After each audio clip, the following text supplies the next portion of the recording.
The Daniel Jones contract talks enter the 11th hour.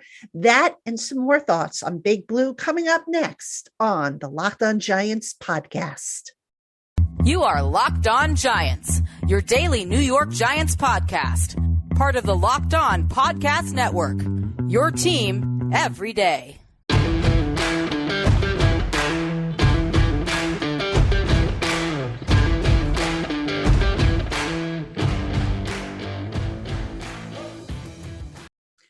Hello, New York Giant fans, and welcome to another edition of the Locked On Giants podcast, part of the Locked On Podcast family, your team every day. I'm your host, Patricia Traina. Happy Monday to everybody. We're counting down the days to the start of free agency, but we have some news coming out of the combine. Actually, not really new news, but the Daniel Jones soap opera, if you will, continues as of this recording, which I am making on a Sunday night. So we're going to talk a little bit about that. The latest, we're going to talk about how this will potentially impact Saquon Barkley. And I'm going to give you a few nuggets that I picked up through conversations and whatnot from the combine. So all of that coming up on today's Locked On Giants podcast. Thank you so much for making us your first listen of the day, or if watching on YouTube, your first watch of the day.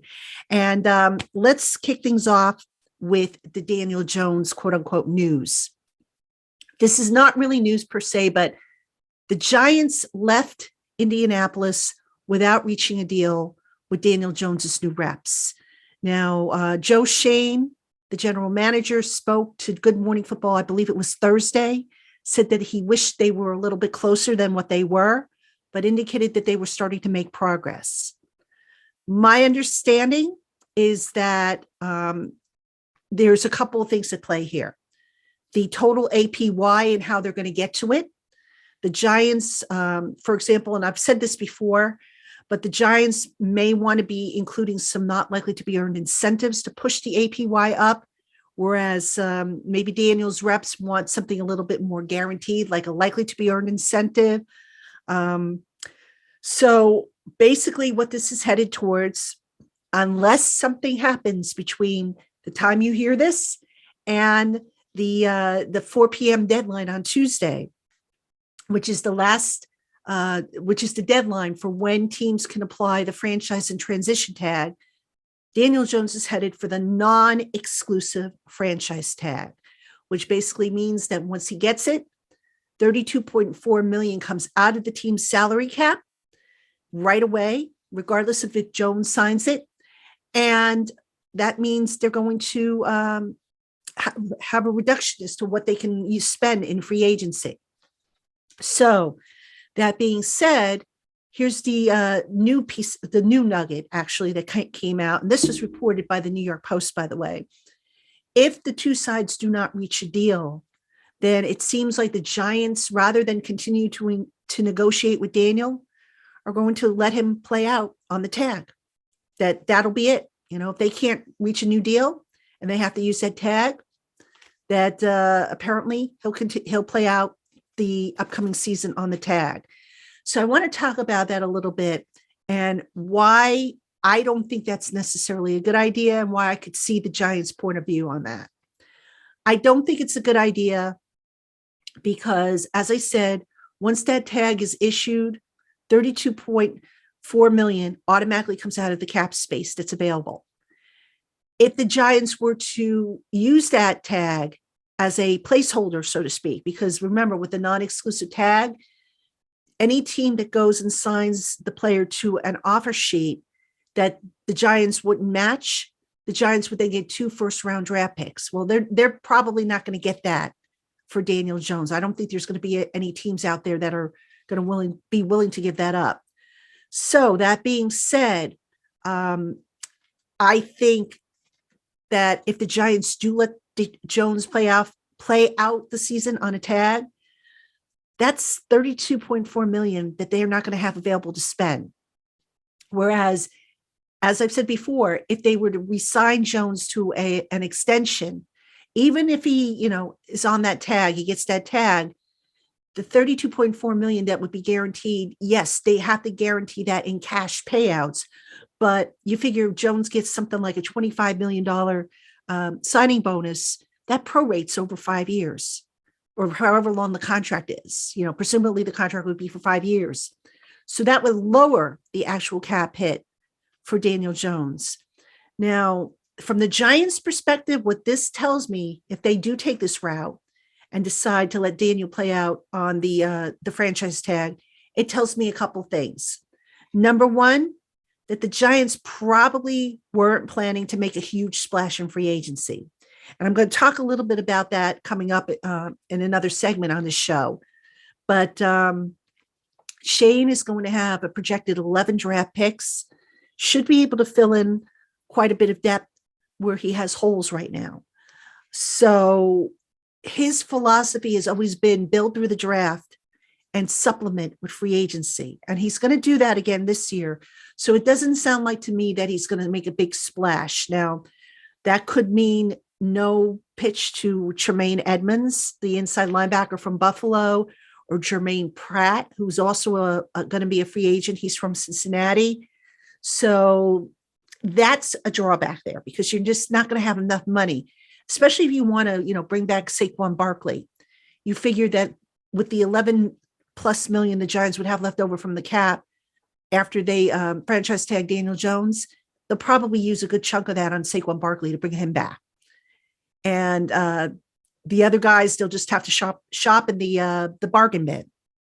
So that's what I think the Giants are thinking. Now, the other thing that I'm wondering if this is coming into play, why they want Daniel, why they would be fine with Daniel playing on the franchise tag, is there's no guarantee that he's going to continue to develop the way he did last year. I mean, they're optimistic that it'll happen. They're optimistic that he'll get better if they give him better talent, but there's never any guarantees, especially with the injuries. Last year was the first year he made it through the season without having to miss a game due to injury. Can he do it again? Do they necessarily want to invest in a guy who can, who's injury prone? Well, to my thinking, if you want to get a contract done with him, which they apparently wanted to, the answer is yes, they did. But it's almost like the Giants are playing hardball with Daniel, which I can't blame them. If Daniel is sticking to his guns and says, hey, I want 40 to 45 million, it's a calculated risk that he's taken. But the good news for those of you who aren't Daniel Jones fans is that if Daniel does play on the franchise tag, yes, it's going to cost the Giants an arm and a leg at $32.4 million. But if he wets the bed in 2023 or gets injured, now they start all over again, probably in 2024. So it's not, this whole thing isn't contingent on, oh my God, the Giants have to get a quarterback, in 2023. There will be other quarterbacks that will be coming through the draft. And if the Giants, if Daniel Jones doesn't play well, then you know what? The chances are they'll be drafted a lot higher than they are this year. So that's really the one new development is that the Giants, again, according to the New York Post, might be inclined to let Daniel Jones play on the tag if they have to assign it to him by Tuesday at the 4:00 deadline. Will a deal get done? I mean, it still might. There's still time, but time is running out. It reminds me of how teams in the beginning of the season that are on a losing streak will say, oh, the season's still young. There's still a lot of time left. Folks, time is running out for that first deadline. And I would be curious to see, especially if Daniel does play on the tag and the Giants decide not to do anything about it. Will teams come, teams that need quarterbacks, will they come knocking on his door and look to sign him for the amount that the Giants just don't want to sign him to? Ideally, I think Daniel Jones will come in somewhere between 35 and 37 million once he does sign a full contract. When that will be, I couldn't tell you, because right now it doesn't sound like the two sides are even close to getting this done. So stay tuned, folks. The soap opera is coming to an end sooner or later. But unfortunately, it's still something we're going to be keeping our eye on here at the Locked On Giants podcast, as well as over on Giants Country and on my Twitter account. I'll be keeping an eye on this. So any new information I get, I'll be sure to pass it along. All right, coming up next, What about Saquon? Where does he fit in on all this? We'll tell you right after this. Hey, Giant fans, looking for a delicious treat but don't want all the fat and calories? Then you got to try a Built Bar. What makes Built Bars so good? Well, for starters, they're covered in 100% real chocolate. That's right, real chocolate, and they come in unbelievably great flavors like churro, peanut butter brownie, and my personal favorite, coconut almond. These delicious protein bars taste like a candy bar, but without all the guilt. Most Built Bars have about 130 calories and 4 grams of sugar, with a whopping 17 grams of protein. And now you don't have to wait anymore for your box to be delivered from built.com. Simply pop into your local Walmart or Sam's Club and grab yourself a box of Built Bars. You can thank me later. Hey, Giant fans, thanks so much for making the Locked On Giants podcast your first listen or watch every day. Now, make your second listen the Locked On NFL Draft podcast. Damian Parson and Keith Sanchez provide in-depth coverage of the biggest NFL draft prospects with deep dives into the sleepers and hidden gems that can change your favorite NFL franchise. Find the Locked On NFL Draft podcast wherever you get your podcasts and on YouTube. Part of the Locked On Podcast Network, your team every day. All right, Giant fans, welcome back to the Locked On Giants podcast. I'm your host, Patricia Traina, and it's crunch time. That's right. Time is ticking away towards the deadline for the NFL teams to use the franchise tag and the transition tag.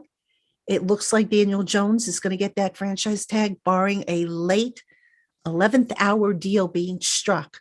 And fingers crossed they can get it done, because it would just be so much better for everybody, the Giants and for Daniel Jones, to get it done. Because, you know, if they have to devote $32.4 million to Daniel Jones, how much upgrade can they really do to the roster outside of the draft? The answer is probably not a lot. So that said, let's talk about Saquon Barkley, because obviously Saquon is in a bit of a holding pattern right now. His agent probably waiting to see what happens with Daniel Jones. Can the Giants bring Saquon back if they franchise tag Daniel Jones? The answer is probably. Not at 15 million APY, not at 16 million. I still say Saquon's going to land somewhere between 12.5 and maybe 13.75, I would say. I don't think the Giants will go much higher than that. The Giants will, of course, be getting some salary cap relief from Kenny Golladay, who, if Jones is tagged, Kenny Golladay now becomes a pre-June 1st cut, because the Giants are going to need that money to do some stuff. They won't be able to take advantage of the post-June 1st cut, I believe, because they won't be able to use that money until after June 1st. So that's the other domino to fall. But Saquon isn't automatically gone if the Giants can't reach a deal with Daniel Jones and they have to use that tag. They will still continue to ratchet things up. And as I said in the previous segment, if their intention is to let Daniel Jones play on the tag, then you know what? Negotiations stop there, turn the attention to Saquon, and work to get something done. Joe Shane at the Combine did mention that, you know, they were making progress with Saquon. But as I said, they've kind of been in a holding pattern right now, because they're waiting to see what happens, they being Saquon's side, with Daniel Jones. And if Saquon does hit the open market, I think he's as good as gone. I really do. So hopefully that doesn't happen. But you know what? This is a good year for running backs. There's some really good ones in this draft. And I would fully expect that the Giants will dip into that pool to add some talent to the running back spot, especially if they don't re-sign Matt Breida, or if they have thoughts, you know, if they have any kind of reservations about Gary Brightwell moving forward. Running back is one of those sneaky secondary needs, I think, that the Giants have. Now, people say, well, where are they going to find a talent as good as Saquon? The closest thing you could argue is Bijan Robinson of Texas, but he'll probably be off the board well before the Giants maybe think there's a value there. I think, you know, if we're talking the first couple of rounds of the draft, and I will be doing a mock draft later on this week for you, I think the Giants will probably go cornerback and offensive line in rounds 1 and 2. And then when we get to round 3, I could see them going maybe receiver and then maybe running back. Although depending on, what they do in free agency, that could be flipped. So Saquon, still an option. He would still be in play regardless of what happens with Daniel Jones and the franchise tag. It becomes a little bit more difficult because now if you're Saquon's agent, you say, you know what? I'm not tagged. You haven't tagged me. So I'm going to go out and take your offer, Giants, and see what I can get in the open market. And if another team that has more cap space to burn blows them away with an offer, Saquon's gone. Now, I've seen some people ask me, say, well, Pat, Saquon's not going to get the type of endorsements he would if he's here in New York. We don't know that, folks. I mean, national companies might call on him. Yes, New York is a major media center in the country, but that doesn't stop, go back to Cleveland, for example, when Baker Mayfield was there. When Baker Mayfield was in Cleveland, he had a national TV commercial with Progressive Auto Insurance. So I'm not so sure that, the argument that, Saquon can really clean up on opportunities and endorsements if he stays in New York. I think you can do that regardless of where you go if a company wants you. So I think Saquon right now, if you had to ask me, I would say he's probably 50-50 to return. I'm not so confident that he will if he hits the open market. Because like I said, I believe his agent will probably take the Giants offer and shop it and see if she can do better. And that would be kind of a shame because it all ties back to that franchise tag and short-sightedness, I think, on the part of Daniel Jones's camp, which I get. I've said this before. Daniel has a right to ask for whatever amount of money he wants. We all do, regardless of what job we're in. That doesn't mean our employers are going to give us what we think we're worth. And, our employers might come to us and say, hey, if you take a little less money, I can hire, another salesperson or another running back or whatever. And depending on your perspective, if you're a team player, you might say, okay, sure, I'll take a little less.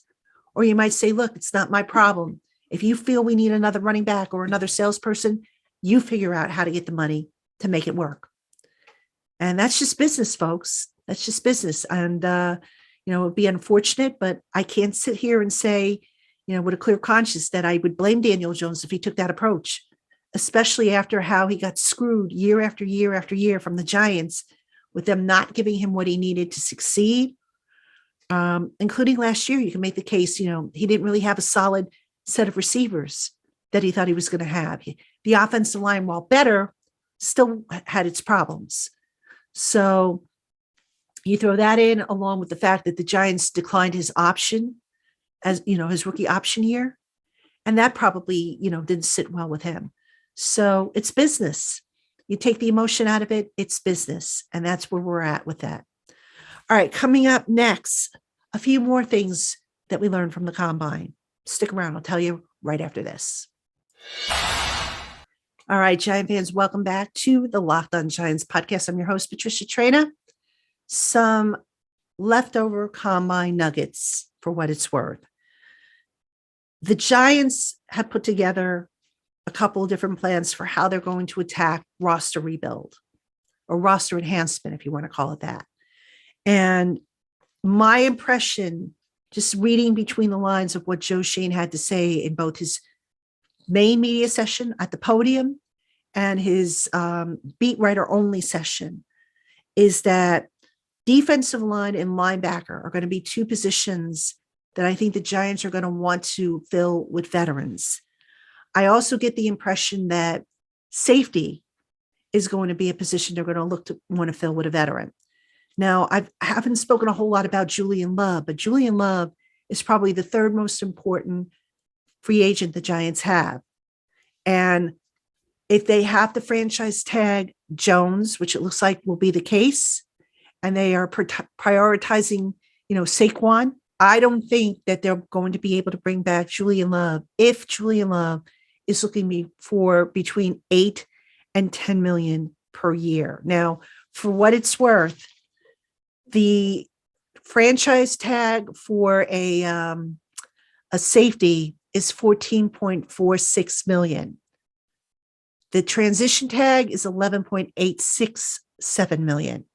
So if you're Julian Love, you probably want somewhere around $10 million, at least.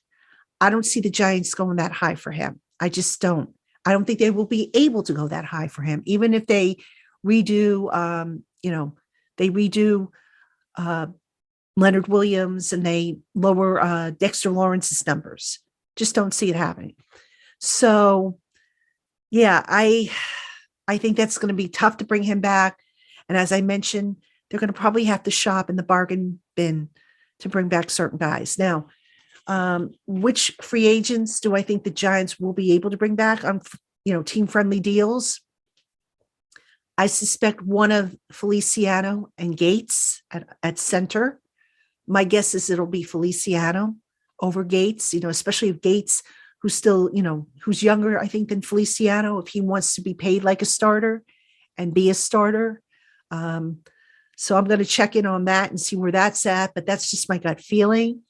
I don't know that Matt Breida will be back. Basically, folks, you'll see a lot of players that do come back probably play on a one-year veteran minimum. All this because of that franchise tag, which, by the way, the over the cap now has the 2024 projected franchise and transition tenders. And for a quarterback, that's going to jump up to $41.768 million in 2024. Just throwing that out there for you, folks, because Daniel Jones could be looking at, if he's tagged twice, he could be looking at over $70 million in 2 years. But we're getting ahead of ourselves a little bit. Let's get back to the free agents. I think Jihad Ward is the guy the Giants would like to have back. But will they be able to get him back on a one-year deal? Don't know. I would think so, but I would not be surprised if he wants something a little bit more. Trying to think who else. They've got some cornerbacks that obviously that are going to be free agents. I believe Fabian Moreau is one. If they could get Fabian Moreau on a low-cost deal, I wouldn't have a problem with them bringing him back. But again, this cornerback class is so deep that I could see the Giants moving off of him and just, finding their two future starters in this class. And that's what I would do if I were the Giants, by the way. So, I could see that being the case. Defensive line depth, I mentioned they're probably going to look for a veteran because they have some youth there. Ryder Anderson is one guy that I know on that defensive line. So maybe pick up a veteran. Edge rusher is another position that's kind of a sneaky need, but if they bring back Jihad Ward, maybe they can get by with, Thibodeau and Ojulari and Jihad Ward. Although if they could pick up somebody in the draft, that wouldn't be such a bad idea. Tight end, they probably need another tight end, unless they're sold on Lawrence Cager and Chris Myarick. Receiver, we know they need receiver. I think they're going to go in the draft with the receiver. And I would not be surprised if Sterling Shepard continues to remain ahead of progress in his rehab. I wouldn't be surprised if he's brought back.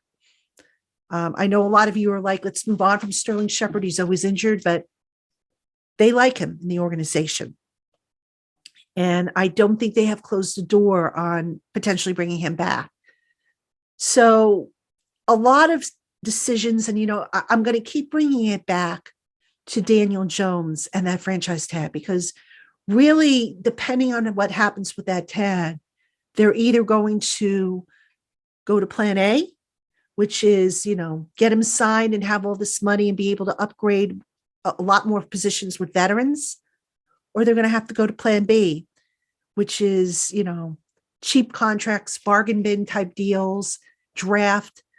And, plan B, I'm sure the Giants have a good idea what they're going to do, but plan B kind of scares me a little bit more, because when you have to rely more so on draft, those players, you can coach them up, but you might not get the same results that you would from certain veterans at certain spots. And there might be spots where you want to have veterans that now you can't afford to because you just don't have the cap space. So just a lot of dominoes are going to fall into place once a decision is made on Daniel. And again, the New York Post indicating that if Daniel gets the franchise tag, he may have to play on that the Giants won't go any further. I feel that could potentially be a mistake, but I could see the Giants' perspective on that. So we'll just have to see how it plays out. All right, folks, that's going to do it for us here on the Locked On Giants podcast. Thank you so much for tuning in. Make sure you keep it here again tomorrow. We'll have all new shows, and I'm working to get some more guests for you to get feedback on the combine. And of course, I'm going to do a mock draft, a post-combine mock draft this week.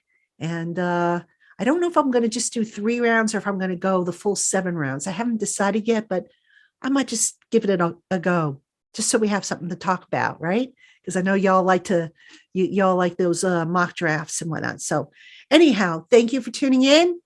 Until tomorrow, I'm Patricia Trainer, your host. We will see you tomorrow, Giant fans.